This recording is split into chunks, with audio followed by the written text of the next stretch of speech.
Boa noite, irmãos, graça e paz. Nesse momento, estamos aqui mais uma vez para juntos estarmos glorificando o nome do nosso Deus e nos alegrando no Senhor, porque Ele é a nossa força e a nossa esperança. Hoje é o nosso culto de oração e de ação de graças pelo que Deus tem feito nas nossas vidas e pelo que Ele ainda fará. Então nós temos a certeza que esse Deus maravilhoso está no comando do nosso viver, mesmo em tempo quando o nosso coração está apreensivo, muitas vezes até contristados pelo que tem acontecido, tanto no nosso país quanto no mundo inteiro. Mas sabemos que o Deus que criou o universo, Ele controla todas as coisas e Ele está no domínio de todas as coisas e nós podemos contar com uma solução do Senhor para esse tempo também nas nossas vidas, principalmente nós como igreja do Senhor. Mas vemos também um tempo de grande confusão espiritual. As pessoas estão confusas, estão perdidas, sem discernimento, sem conhecer a vontade de Deus, sem conhecer o plano de Deus. E nós que somos espirituais, nós temos uma posição diferente do mundo, porque nós cremos no sobrenatural, num Deus que age em todas as partes, porque Ele é onipotente, Ele é onisciente e Ele é onipresente, quer dizer que Ele é todo em tudo, e nós podemos colocar a nossa vida na mão desse Deus poderoso que nos amou de uma forma preciosa, que deu seu Filho Jesus para morrer ali naquela cruz, para que nós tivéssemos esperança, tivéssemos a salvação eterna e nos tornasse filhos de Deus. Então nós somos gratos porque somos filhos e podemos contar com o Senhor. Mas eu queria trazer uma palavra, eu creio que bem apropriada para esse tempo que nós vivemos. Nós que somos espirituais, precisamos ter uma visão diferente desse tempo e agir de uma forma também diferente, para que o mundo veja quem serve e quem não serve a Deus, tá? Conhecer a diferença. E nós somos o povo que faz realmente a diferença, tanto até odiado pelo mundo, né? Porque nós não somos desse mundo, mas o mundo nos odeia por isso. E muitas vezes nos despreza também como igreja do Senhor, nos tratando como qualquer coisa, algo sem importância nesse mundo. Quando nós nos reunimos com as autoridades, nós estamos desse lado daqui mostrando, como líderes evangélicos, pastores, nós estamos mostrando, dizendo para eles, oi, nós estamos aqui e nós somos a igreja de Deus. E nós queremos compartilhar também do que está acontecendo, porque na verdade nós não vemos sabedoria nesse tempo, nesses homens. Eu vi uma palavra pela televisão, uma entrevista com o presidente Trump, dos Estados Unidos, e ele sugerindo aos pesquisadores que desse detergente para as pessoas que estivessem acometidos de Covid-19. E sabemos que um homem do grau de inteligência, governando uma nação desse porte, nós podemos perceber que a sabedoria humana é muito rasa e eles são fracos demais. E outros também governantes, né, que muitas vezes age, toma atitudes que realmente vai de contrário àquelas pessoas que são consideradas sábias.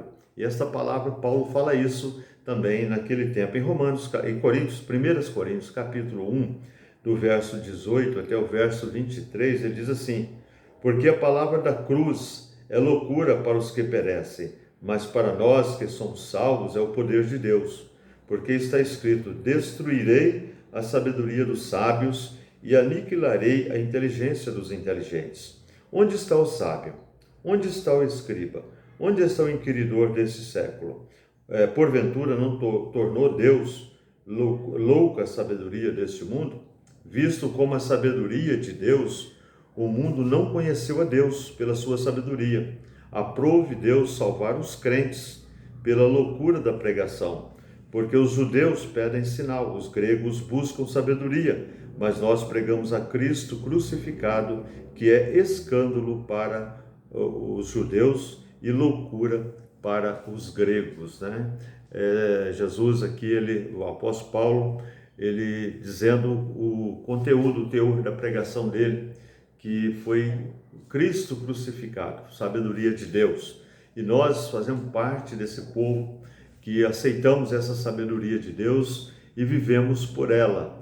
E ele pergunta ali também para o mundo da época, ensinando ali as igrejas, ensinando a igreja de Roma também, que há uma sabedoria muito especial, que é a sabedoria de Deus. E às vezes ele faz algumas perguntas: onde está o sábio? Né? Hoje nós dizemos que onde está o sábio, né, deste mundo? O cientista, o pesquisador, o governante poderoso, o dinheiro acumulado no mundo inteiro, né? Diz que só no solo americano tem a riqueza do mundo todo, se comparada à riqueza do solo americano, não vai ser suficiente para fazer uma comparação justa, porque praticamente há muita riqueza no solo americano, há muita riqueza no mundo. Mas onde está o dinheiro nesse tempo de epidemia, de luta, de dificuldades, de conflitos ideológicos, conflitos políticos, conflitos científicos, cada um com uma perspectiva? Aí nós fazemos a pergunta, né? Onde está o sábio nesse tempo? Onde está o inquiridor desse século? Onde está o cientista? Irmãos, nós precisamos, como crentes, saber que a sabedoria que nós temos é melhor que a sabedoria do mundo, é melhor que a sabedoria dos sábios desse mundo, porque nós temos a sabedoria de Deus. O que nós, como igreja, precisamos buscar cada dia mais é entender Deus, conhecer Deus, ter discernimento espiritual, porque as coisas espirituais, elas se discernem espiritualmente. As coisas espirituais, elas não são comparadas com as coisas desse mundo. O mundo tem suas ações, tem os seus diagnósticos, seus prognósticos, seus pensamentos, que muitas vezes são sem futuro, e sempre no final deles, eles têm uma desculpa, porque erraram, porque não deu certo, e eles não entendem que ainda não têm a direção de Deus. Quando nós, crentes em Jesus Cristo, nós buscamos a direção de Deus nas nossas vidas, nós somos bem-aventurados, né? E ele diz também que, visto como a sabedoria de Deus, o mundo não conheceu Deus. Nós vemos um mundo que não conhece Deus. Nós vemos um mundo ateu, um mundo que acha que o poder bélico, o poder do dinheiro, o poder do ouro pode resolver o problema. E nós podemos entender nesse tempo que Deus está mostrando à humanidade que o homem é insignificante na sabedoria dele, nos poderes que ele tem. Mas nós, como igreja, como crentes, Deus nos deu a sabedoria, nos deu o discernimento. Então nós não podemos viver loucamente confiado, acreditando nas soluções humanas e também no mundo que nós vivemos, acreditando na política, nas ideologias, nos partidos, nas coisas desse mundo, nos líderes que muitas vezes se destacam como salvadores da pátria, mesmo no meio evangélico. Nós vemos que tudo isso acontece no nosso meio, políticas que vêm trazendo confusão na mente do povo, informações contraditórias, propagandas mentirosas, né? E nós vemos que vivemos um mundo de conflito e precisamos buscar do Senhor essa paz que Ele nos dá. Diz que o mundo não conheceu a sabedoria de Deus e pela sabedoria de Deus não entenderam, mas aprove Deus salvar os crentes. Irmãos, aprove Deus salvar os crentes. Você, crente, é aprovado de Deus. Deus te escolheu por esse tempo, você foi aprovado por Deus pela pregação, pela loucura do Evangelho.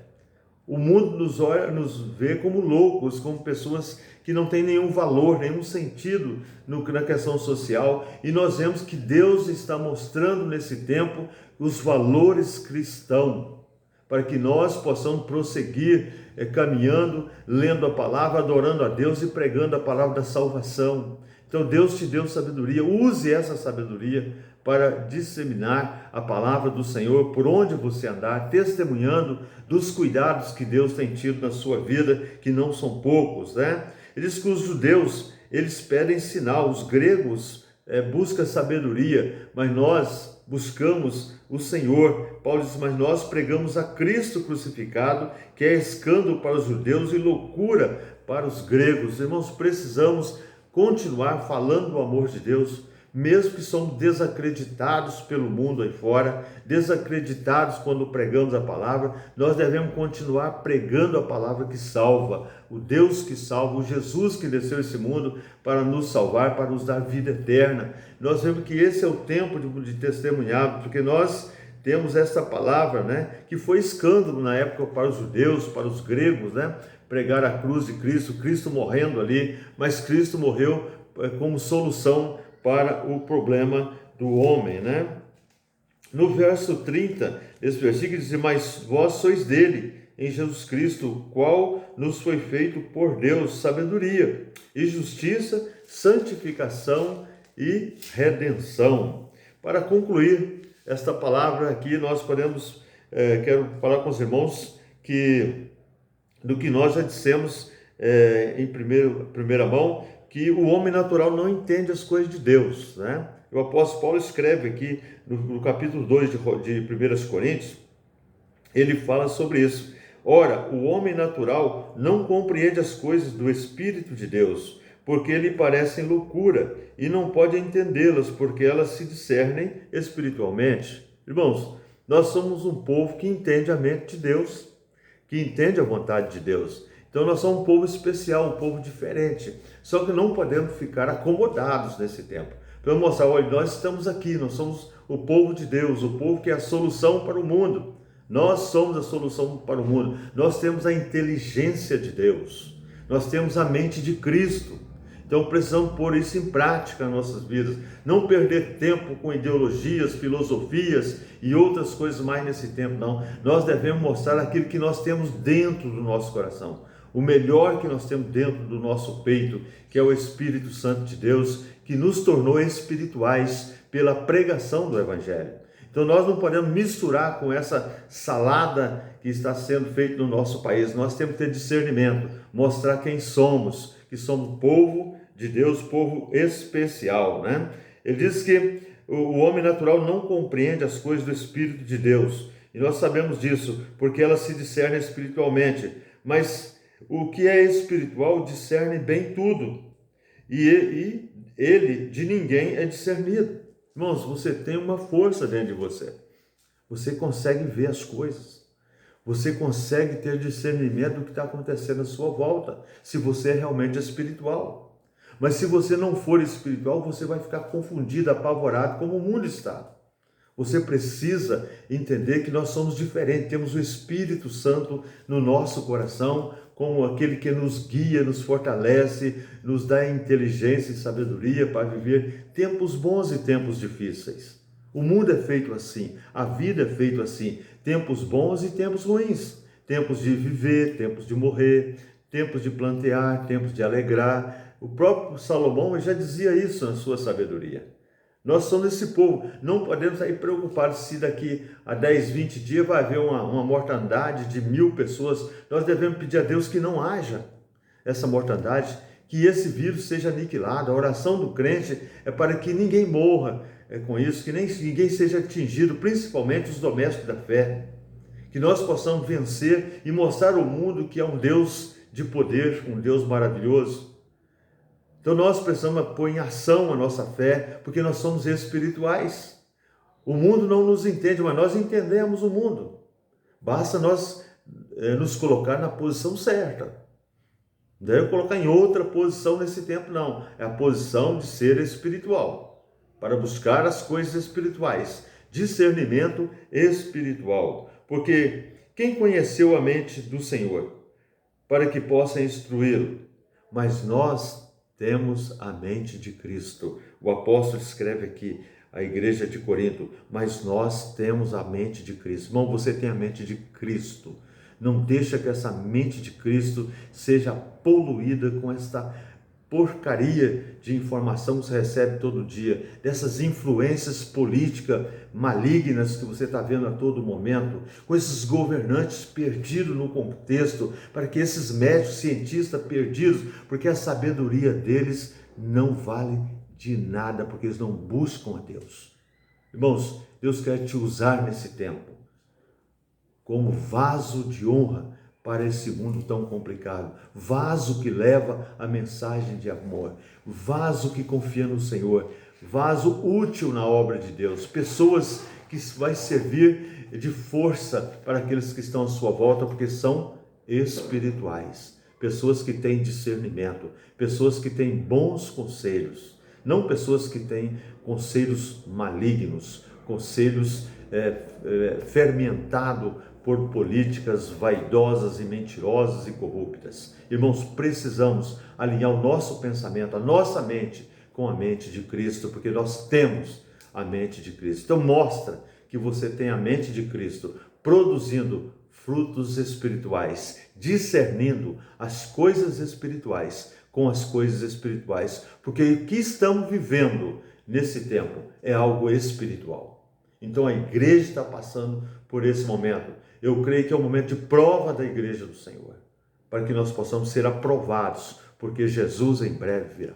Que Deus abençoe a cada um. Vamos orar. Pai querido, nós te pedimos, Senhor, nos abençoe nesta noite e nos dê força, nos dê alegria do Senhor, nos dê a paz do Senhor para esse mundo tão complicado, porque sabemos que o Senhor é o nosso pastor e nada nos faltará. E nós pedimos a Deus que o Senhor nos faça deitar em verdes pastos, para que possamos, ó Deus, cada dia ter refrigério na nossa alma, mesmo em tempos de lutas, de aflições, de pestes, de pandemias, de confusão política, religiosa, mas nós sabemos que o Senhor é Deus e nós queremos discernimento, que o Senhor nos dê força, sabedoria como igreja para mostrar a nossa força vinda do Senhor, mostrar o poder que foi dado a nós, porque a tua palavra diz que a cruz de Cristo nos trouxe poder e sabemos também que o Evangelho é o poder do Senhor, que veio a nós para que possamos mostrar ao mundo que há um Deus verdadeiro, que há um Deus em Israel. Pai, abençoa os pedidos que vão ser feitos nesta noite. Toma cada um na mão do Senhor. Abençoa também os enfermos, ó Pai. Abençoa o irmão Jair, que está em viagem agora, vindo do Iutaba, foi fazer aquele procedimento ali. Mas nós agradecemos ao Senhor porque já passou pelo procedimento, está vindo bem para casa. E nós agradecemos ao Senhor e que aqueles médicos que estão cuidando dele, ó Pai, possa ter sabedoria vinda do Senhor para dar um diagnóstico, ó Deus, certeiro para a cura do teu servo. Abençoa, Pai, toda a nossa cidade, os nossos governantes a nível de prefeitura aqui, município, estado e do nosso Brasil, e também os governantes do mundo inteiro, que eles tenham sabedoria e que haja inteligência espiritual, para que eles sejam guiados também, para que façam a coisa certa no momento certo. E nós pedimos, ó Pai, que o Senhor abençoe cada família da nossa igreja, abençoa o teu povo nesse dia, Pai, livra as famílias da tua igreja do poder desta pandemia, para que eles não venham sofrer os danos desse tempo, mas que a tua igreja seja preservada, Senhor. Cura aqueles que estão enfermos, ó Pai, que estão sofrendo, consola as famílias, ó Pai, que estão enlutadas nesse tempo, que são milhares de milhares. E nós pedimos, ó Pai, uma intervenção do Senhor em nosso meio, na vida da tua igreja, na vida dos políticos, na vida dos governos, na vida das nações. Pai, nós te pedimos, Senhor, abençoa também os missionários que estão no campo nesse momento. O Senhor os proteja e que seja um instrumento de paz aonde eles estiverem, Pai, levando a palavra da verdade, levando a palavra da redenção. Muito obrigado porque o Senhor nos escolheu para ser igreja do Senhor. Nos ensina cada dia a te servir em espírito e em verdade, porque o Senhor está buscando adoradores que te adorem em espírito e em verdade. Abençoa, Pai, toda a tua igreja, todas as famílias que compõem a tua igreja e todas as igrejas da face da terra, em nome de Jesus. Amém, amém, amém.